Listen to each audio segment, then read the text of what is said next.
Hello everyone, I am प्रशांत। मैं आपको chemistry पढ़ाऊंगा और केमिस्ट्री के अंदर आज जो हम टॉपिक डिस्कस करने वाले हैं वो डिस्कस करने वाले हैं हाइब्रिडाइजेशन। और हाइब्रिडाइजेशन जो है वो केमिकल बॉन्डिंग का पार्ट है जो कि तुम्हारी 11th क्लास का है। ठीक है, तो देखो हाइब्रिडाइजेशन की जो बात करते हैं ये पार्ट आता है हमारा बैलेंस बॉन्ड थ्योरी के अंदर। तो बैलेंस बॉन्ड थ्योरी के अंदर हम बेसिकली क्या करते हैं, दो चीज़ों को डिस्कस करते हैं। एक होता है हमारा ओवरलैपिंग और एक होता है हमारा हाइब्रिडाइजेशन। तो आज जो हम डिस्कस करेंगे वो हाइब्रिडाइजेशन की बात करेंगे। तो देखो बैलेंस बॉन्ड थ्योरी, इसमें हम बेसिकली क्या चीज़ें पढ़ते हैं, एक ओवरलैपिंग,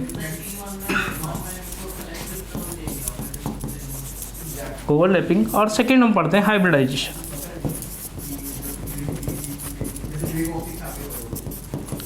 अब देखो ओवरलैपिंग जो होता है वो बताती है हमें कि इसकी बॉन्ड स्ट्रेंथ कितनी होगी, बॉन्ड स्ट्रेंथ कितनी होगी, और दूसरा बताता है कि बॉन्ड लेंथ। ये हमें एक बॉन्ड लेंथ का आइडिया देता है। और जो हाइब्रिडाइजेशन होता है यहाँ से हमें पता चलता है उसके इलेक्ट्रॉनिक अरेंजमेंट के बारे में, और सेकंड पता चलता है हमें उसकी शेप्स के बारे में। ठीक है, तो आज जो हम बात करने वाले हैं वो हाइब्रिडाइजेशन की और इलेक्ट्रॉनिक अरेंजमेंट के बारे में बात करेंगे। ठीक है, तो आगे देखिए। तो जब हम क्या करते हैं, हाइब्रिडाइजेशन कैलकुलेट करने का एक सिंपल सा फॉर्मूला है जिसको बोलते हैं स्टेरिक नंबर्स। तो स्टेरिक नंबर की हेल्प से क्या कर सकते हैं, हम किसी भी मॉलिक्यूल का क्या निकाल सकते हैं, मॉलिक्यूल्स के एटम का क्या निकाल सकते हैं, हाइब्रिडाइजेशन। तो हाइब्रिडाइजेशन जो निकलती है, जो हमसे अधिकतर क्वेश्चन में पूछा जाता है, वो पूछा जाता है सेंट्रल एटम के बारे में। सेंट्रल एटम की हाइब्रिडाइजेशन क्या होगी। तो सेंट्रल एटम को पहचानने का सबसे अच्छा तरीका है कि जो भी मॉलिक्यूल के अंदर सबसे ज़्यादा बॉन्ड बना रहा हो उसको क्या बोलते हैं हम, सेंट्रल एटम। जैसे अगर मैं यहाँ CH4 की बात करूँ तो यहाँ पे जो C है वो 4 हाइड्रोजन के साथ क्या कर रहा है, बॉन्ड बना रहा है। तो यहाँ मैं बोल सकता हूँ कि C क्या है हमारा, सेंट्रल एटम। जैसे H2O, तो H2O में O क्या है,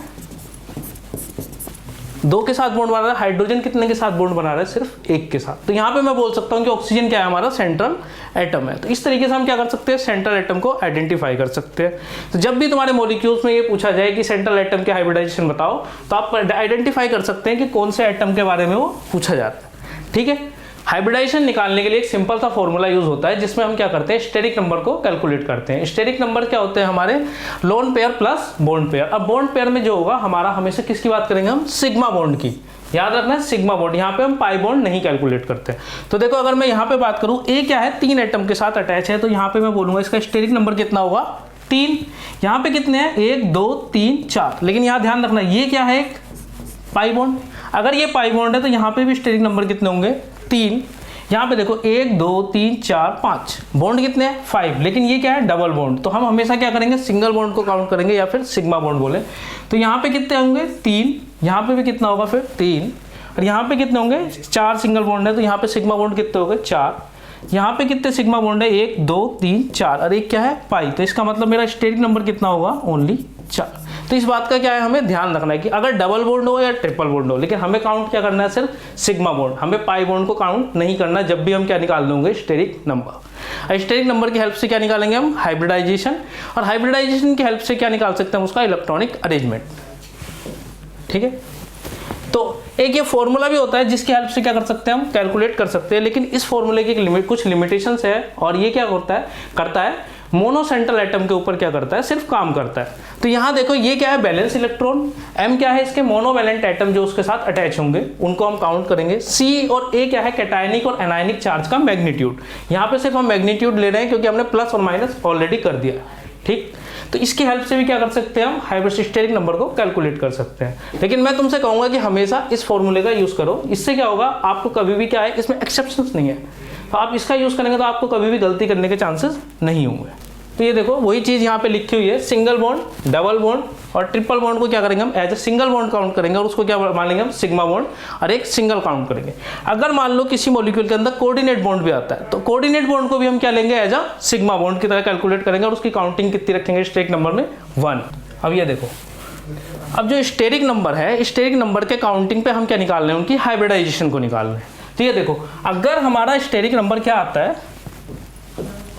अगर स्टेरिक नंबर हमारा काउंटिंग में क्या आएगा, 2 आएगा, तो क्या होगा हमारा sp और उसकी इलेक्ट्रॉनिक अरेंजमेंट कैसी होगी, लीनियर। एक बात ध्यान रखना, यहाँ पे हम सिर्फ इलेक्ट्रॉनिक अरेंजमेंट की बात कर रहे हैं, उसकी शेप की बात नहीं कर रहे हैं।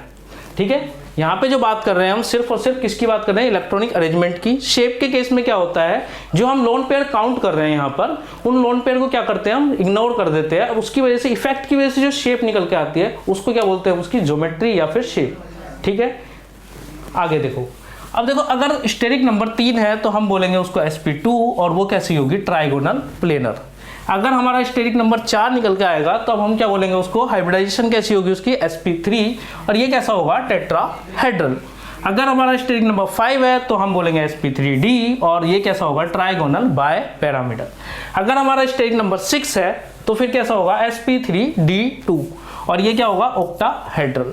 और अगर स्टेरिक नंबर 7 है तो sp3d3 और ये कैसा होगा, पेंटागोनल बाय पैरामीटर। ये एक बेसिक सा मेथड है जिसकी हेल्प से क्या निकाल सकते हैं हम, हाइब्रिडाइजेशन कैलकुलेट कर सकते हैं। तो देखो ये कुछ एग्जांपल्स हैं, इनकी हेल्प से क्या करेंगे हम, स्टेरिक नंबर को निकालेंगे। और देखो जो केमिकल बॉन्डिंग है इसमें एक चीज़ का और ध्यान रखना है, जो ये हम निकाल रहे हैं इसे क्या करते हैं हम, आपको पूरी पीरियोडिक टेबल पे फोकस नहीं करना है, हमें किस पे फोकस करना है, नॉन मेटल्स पे। और हार्डली 1 या 2 एलिमेंट है जो s के हैं, एस ऑर्बिटल के हैं, जो कि हमारे क्या करते हैं, कोवेलेंट बॉन्ड शो करते हैं। तो यहाँ पे हमें सिर्फ बैलेंस इलेक्ट्रॉन याद रखने हैं, किसके, बेसिकली पी के। अगर पी के आपने रखे तो आपका क्या हो जाएगा, काम आसान हो जाएगा। तो यहाँ देखो कैसे कैलकुलेट करते हैं हम सीखते हैं। ये कुछ एग्जांपल्स हैं, इनकी हेल्प से क्या करेंगे हम आराम से कैलकुलेट करेंगे।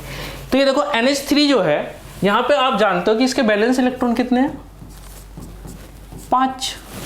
हाइड्रोजन कैसा बॉन्ड बनाता है, हमेशा सिंगल बॉन्ड। अगर हाइड्रोजन सिंगल बॉन्ड बना रहा है तो इसने N के साथ कितने बॉन्ड बनाए, 3। अगर 3 बॉन्ड बनाए हैं, 5 बैलेंस इलेक्ट्रॉन थे, इसका मतलब N पे कितने इलेक्ट्रॉन बचे हुए, 2। तो 2 इलेक्ट्रॉन है, इसका मतलब इस पे लोन पेयर कितना हुआ, 1। तो मैं बोल सकता हूं सिग्मा कितने हो गए हमारे, 3 और लोन पेयर कितने हो गए, 1। तो यहाँ पे स्टेरिक नंबर कितना आएगा, दैट विल बी 4। अगर ये 4 है तो मैं कह सकता हूँ ये क्या है, sp3। और sp3 है तो इसका इलेक्ट्रॉनिक अरेंजमेंट कैसा होगा, टेट्राहेड्रल। ठीक है, इलेक्ट्रॉनिक अरेंजमेंट कैसा होगा, टेट्राहेड्रल। अब बात करते हैं PCl3 की। तो PCl3 देखो एक चीज याद रखना, अब देखो नाइट्रोजन और फॉस्फोरस किसके हैं, सेम उसके हैं। तो तुम्हें क्या बैलेंस इलेक्ट्रॉन याद करने पड़े, सिंपल सा है कि इसके भी कितने होंगे, 5। अब इसके भी अगर 5 हैं और यहाँ पे Cl भी कैसा बॉन्ड बनाता है, सिंगल बॉन्ड। अगर Cl सिंगल बॉन्ड बना रहा है तो हमारे सिग्मा बॉन्ड हम सिंपल सा क्या बोलेंगे, 3 हो गए। अगर सिग्मा बॉन्ड 3 है तो इसके बाद इसके पास कितने इलेक्ट्रॉन बचे, 2। अगर 2 इलेक्ट्रॉन बचे हैं इसका मतलब लोन पेयर कितने हो जाएंगे हमारे, वो होंगे 1। अगर लोन पेयर 1 है तो इसका मतलब इसका स्टेरिक नंबर भी कितना आएगा, 4। और अगर स्टेरिक नंबर 4 है तो हम बोलेंगे क्या है, sp3 और ये कैसा होगा, ये भी टेट्राहेड्रल का होगा। मतलब इलेक्ट्रॉनिक ज्योमेट्री या फिर इलेक्ट्रॉनिक अरेंजमेंट कैसा है इसका, टेट्राहेड्रल और हाइब्रिडाइजेशन है sp3। तो देखो अगर हम जिनोन की बात करें तो जिनोन हमारा कैसे उसका है, नोबल गैसेस में। और नोबल गैसेस में इसका मतलब इसके पास कितने इलेक्ट्रॉन होंगे हमारे, 8 इलेक्ट्रॉन। अगर इसके पास 8 इलेक्ट्रॉन है, अगर इसके पास 8 इलेक्ट्रॉन है और फ्लोरीन कैसा बॉन्ड बनाता है, सिंगल बॉन्ड। कैसा बॉन्ड बनाता है, सिंगल। सिंगल मतलब सिग्मा बॉन्ड। तो फ्लोरीन कितने, 4। तो अगर मैं इसके स्ट्रक्चर की बात करूं तो ये C, ये F, ये F, ये भी F और ये F। तो 4 इलेक्ट्रॉन तो इन्होंने क्या कर लिया, फ्लोरीन के साथ शेयर कर लिया। अब कितने इलेक्ट्रॉन बचे हैं, 4 इलेक्ट्रॉन है तो इसका मतलब इस पे लोन पेयर कितने बचे हुए, 2। अगर लोन पेयर 2 है तो इसका मतलब मैं बोल सकता हूँ कि सिग्मा बॉन्ड कितने हो गए हमारे, 4। और लोन पेयर की वजह से इसमें लोन पेयर कितने हो गए, इस पे 4 इलेक्ट्रॉन की वजह से 2। तो मैं इसका बोल सकता हूँ कि स्टेरिक नंबर कितना आएगा, 4 + 2 मतलब सिग्मा प्लस लोन पेयर। तो ये कितना हो गया हमारा, 6।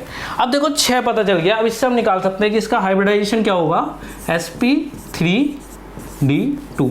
अगर तुम्हें ऐसे याद करने में दिक्कत होती है और तुमने स्टेरिक नंबर एक बार निकाल लिया तो अब क्या करना है, s के कितने ऑर्बिटल होते हैं, 1। p के कितने होते हैं, 3।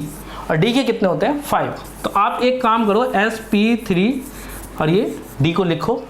अब स्टेरिक नंबर अगर 6 आया है तो 1 2 3 4 5 6, इसको 6 टाइम कट किया तो ये आ गया। ये कितने ऑर्बिटल यूज़ किए हमने, सिंपल सा लिख दो और ये हो गया हमारा आंसर।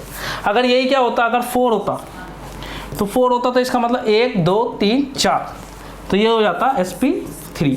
इससे क्या आप इजीली भी क्या कर सकते हैं, स्टेरिक नंबर से अगर आपको ये ऐसे याद करने में दिक्कत होती है तो इस तरीके से भी क्या कर सकते हो, आप उसकी हाइब्रिडाइजेशन को निकाल सकते हो। ठीक है, तो अब देखो अगर मैं NH4 की बात करता हूँ, NH4 के केस में क्या हो रहा होगा, यहाँ पे पॉजिटिव चार्ज भी है।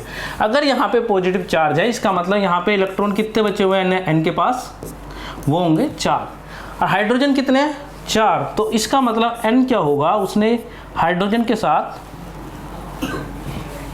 N क्या होगा, हाइड्रोजन के साथ कितने बॉन्ड बना रहा होगा, 4 बॉन्ड बना रहा होगा। 4 के 4 क्या आएंगे, सारे के सारे सिग्मा बॉन्ड, सिग्मा बॉन्ड है क्यों, और एक क्या है इस पर पॉजिटिव चार्ज, तो इसके पास इलेक्ट्रॉन तो कोई बचा नहीं है एक्स्ट्रा, तो इलेक्ट्रॉन एक्स्ट्रा है नहीं, तो इसका मतलब यहाँ पे टोटल सिग्मा बॉन्ड कितने हो गए हमारे 4, और लोन पेयर कितने आएंगे 0। अगर लोन पेयर 0 है तो इसका मतलब स्टेरिक नंबर कितना हो जाएगा हमारा 4। अगर स्टेरिक नंबर 4 है तो इसका मतलब मैं बोल सकता हूँ कि ये कैसा है sp3। अगर ये sp3 है इसका मतलब ये भी कैसा होगा, टेट्रा हेड्रल, ये भी कैसा होगा, टेट्रा हेड्रल। इलेक्ट्रॉनिक अरेंजमेंट की बात करें, और यहाँ पे लोन पेयर नहीं है तो इसका मतलब इसकी शेप भी कैसी होगी, टेट्रा हेड्रल। हमेशा याद रखना है, अगर किसी में मॉलिक्यूल के पास लोन पेयर नहीं है तो उसकी जो अरेंजमेंट होता है स्टेरिक नंबर के हिसाब से, वही क्या होती है, उसकी शेप भी होगी और उसका इलेक्ट्रॉनिक अरेंजमेंट भी होगा। ठीक, तो देखो अब XgO2 की बात करते हैं। XgO2 के केस में क्या होगा, Xg पे भी कितने इलेक्ट्रॉन अभी बात की थी, किसका नोबल गैस कॉन्फ़िगरेशन में, तो इसके पास होंगे हमारे 8 इलेक्ट्रॉन। तो यहाँ पे Xg क्या है, 8 इलेक्ट्रॉन के साथ शेयर करता है। यहाँ पे ऑक्सीजन को हमेशा याद रखना है, ये कैसा बॉन्ड बनाता है, डायवैलेंट, तो ऑक्सीजन क्या कर रहा होगा, 2 इलेक्ट्रॉन शेयर कर रहा होगा, ना कि 1। तो यहाँ पे एक हो गया सिग्मा और एक क्या हो गया हमारा पाई बॉन्ड, एक सिग्मा है और एक पाई है। 4 इलेक्ट्रॉन यहाँ पे शेयर हो गए, इसका मतलब इस पे इलेक्ट्रॉन कितने बचे हैं 4, और 4 इलेक्ट्रॉन है, इसका मतलब लोन पेयर कितने होंगे 2। तो यहाँ पे मैं बोल सकता हूँ कि यहाँ पे हमारे सिग्मा बॉन्ड कितने आए 2 तो पाई बॉन्ड है, पाई बॉन्ड को हम स्टेरिक नंबर में काउंट ही नहीं करते, इसका मतलब, और लोन पेयर कितने हो जाएंगे हमारे, वो भी कितने हैं 2। यहाँ पे लोन पेयर 2 है और सिग्मा बॉन्ड 2 है, तो इसका मतलब Sn जो होगा इसका स्टेरिक नंबर वो कितना होगा 2 + 2 इट विल बी 4। अगर ये 4 है इसका मतलब मैं बोलूँगा इसको ये क्या है sp3, और sp3 है तो इसका मतलब इसका इलेक्ट्रॉनिक अरेंजमेंट कैसा है, टेट्रा हेड्रल। और एक चीज़ देखो, मैंने क्या बोला, जब शेप की बात करेंगे तो इलेक्ट्रॉन को क्या करते हैं हम, लोन पेयर को काउंट नहीं करते, इलेक्ट्रॉन को लोन पेयर को काउंट नहीं करते। तो यहाँ पे अगर तुम इस पर ध्यान दो तो Xg के साथ जो O लगे हुए हैं, और अब इसको अब एज्यूम करो, तो अब ये कैसी स्ट्रक्चर हो गई हमारी, बेंट। तो इसका मतलब हमारी जो शेप है और जो हाइब्रिडाइजेशन से इलेक्ट्रॉनिक अरेंजमेंट है वो क्या हो सकते हैं, डिफर भी हो सकते हैं। तो हमेशा जब भी अगर उन्होंने इलेक्ट्रॉनिक अरेंजमेंट की बात की है तो हम क्या बोलेंगे, जो हमारी हाइब्रिडाइजेशन की वजह से क्या आई है, शेप आई है, उसको क्या बोलेंगे हम, उसका इलेक्ट्रॉनिक अरेंजमेंट या फिर इलेक्ट्रॉनिक ज्योमेट्री।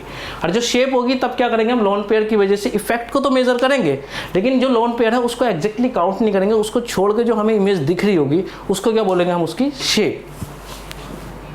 तो हम आगे बढ़ते हैं, 2 क्वेश्चन प्रैक्टिस करते हैं। तो देखो अब तुमने स्टेरिक नंबर से हाइब्रिडाइजेशन निकालना सीख लिया है, तो अब हम देखते हैं कि क्वेश्चंस आते कैसे। ठीक है, तो देखो यहाँ पे क्वेश्चन की बात करें तो यहाँ पे पूछा है, among of the following transformation the hybridization of central atom remains unchange.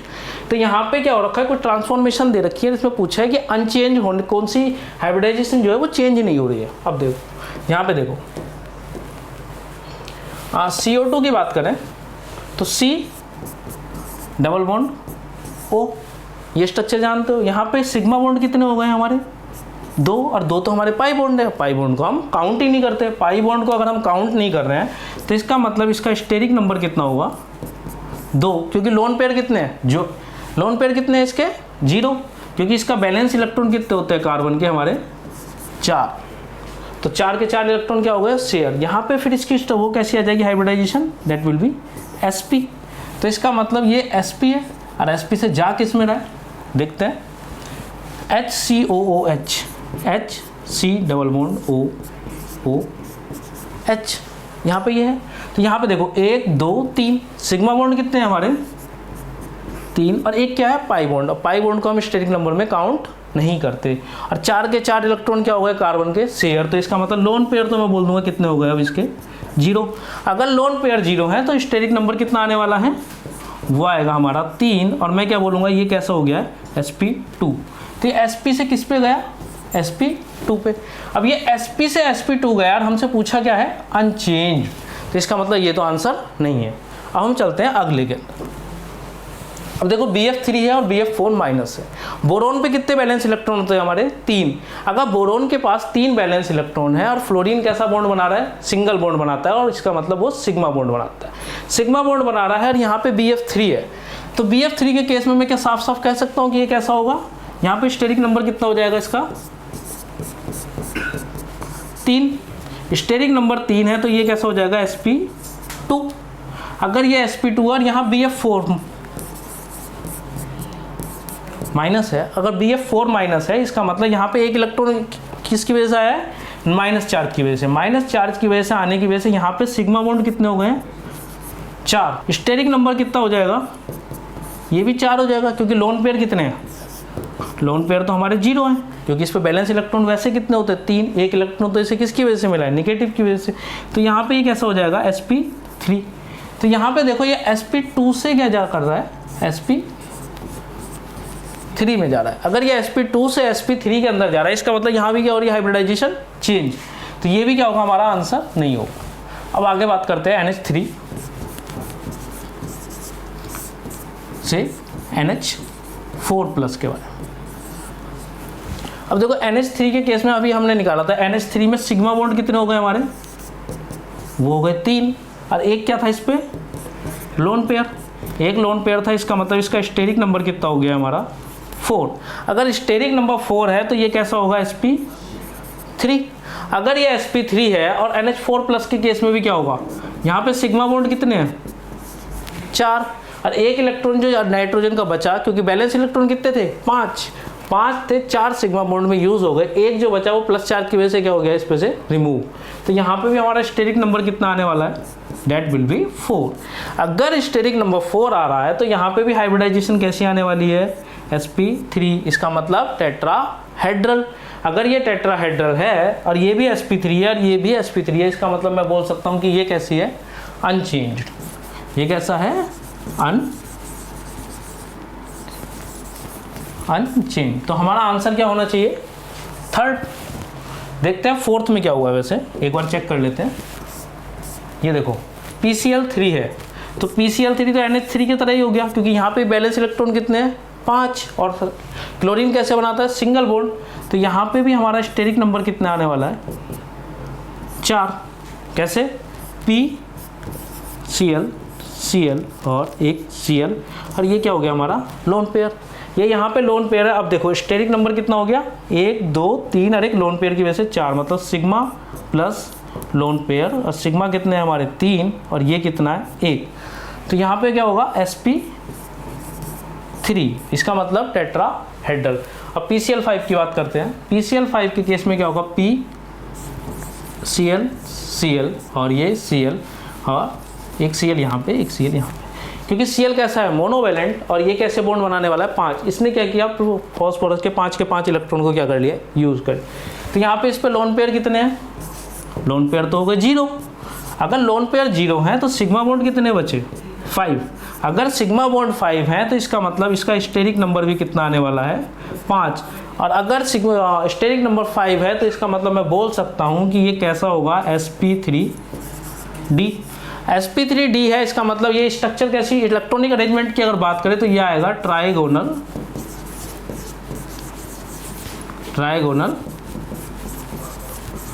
Bipyramidal.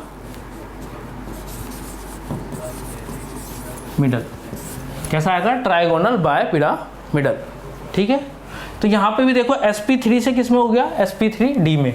तो यहाँ पे भी क्या हो रहा है? हाइब्रिडाइजेशन चेंज हो रहा है। अब एक चीज नोटिस की तुमने, अगर किसी भी एटम में सेंट्रल एटम की हाइब्रिडाइजेशन क्या आ रही है? अलग अलग आ रही है। अगर उसकी हाइब्रिडाइजेशन अलग है तो उसकी शेप तो एक जैसी हो सकती है, लेकिन उसका इलेक्ट्रॉनिक अरेंजमेंट कभी भी सेम नहीं हो सकता। ठीक। तो यहाँ पे हमारा आंसर क्या होगा? 3rd, क्योंकि यही क्या है? sp3 से ये जा रहा है sp3 के अंदर। अब नेक्स्ट क्वेश्चन देखते हैं। यहाँ देखो, यहाँ पूछा है hybridization of XgF4, SF4 and BrCl3 respectively among of the following is. इनकी हाइब्रिडाइजेशन के बारे में पूछा है कि इनकी हाइब्रिडाइजेशन क्या होगी। तो चलो कैलकुलेट करके देखते हैं। अगर जब तुम प्रैक्टिस हैबिचुअल हो जाओगे तो यहाँ पे तुम्हें इतना प्रैक्टिस करने की, इतना ज़्यादा डिटेल में कैलकुलेट करने की जरूरत नहीं है, क्योंकि देखो Xg कितना है? किसका है, इसमें कितने इलेक्ट्रॉन होते हैं 8। फ्लोरीन कैसा बनाता है मोनोवेलेंट, तो इसका मतलब यहाँ पे सिग्मा कितने हो गए 4, और क्या नाम है लोन पेयर कितने बच जाएंगे 2, तो यहाँ पे कितना हो गया 6। तो अगर ये 6 हो गया है तो ये क्या हो जाएगा हमारा sp3d2। अब एक बात, इतना कैलकुलेट करने में दिमाग लगा क्या, कुछ भी नहीं। ऐसी sf4, यहाँ पे तुम्हें पता है बैलेंस इलेक्ट्रॉन कितने हैं 6, बैलेंस इलेक्ट्रॉन कितने हैं 6। फ्लोरीन कैसा बॉन्ड बनाता है सिग्मा बॉन्ड और एक सिंगल बॉन्ड, तो इसका मतलब मैं बोल सकता हूँ कि सिग्मा बॉन्ड कितने हो गए हमारे 4। अगर 4 इलेक्ट्रॉन सल्फर ने सिग्मा बॉन्ड में यूज़ कर दिया, अब उसके पास कितने इलेक्ट्रॉन बचे हैं 2 इलेक्ट्रॉन। अगर उस पर 2 इलेक्ट्रॉन बचे हैं तो इसका मतलब उस पर लोन पेयर कितने हो गए 1। तो अगर लोन पेयर 1 है तो मैं बोल सकता हूँ कि इसका स्टेरिक नंबर कितना आने वाला है 5। अगर इसका स्टेरिक नंबर 5 है तो सिंपल सी बात है कि क्या होने वाला है sp3d।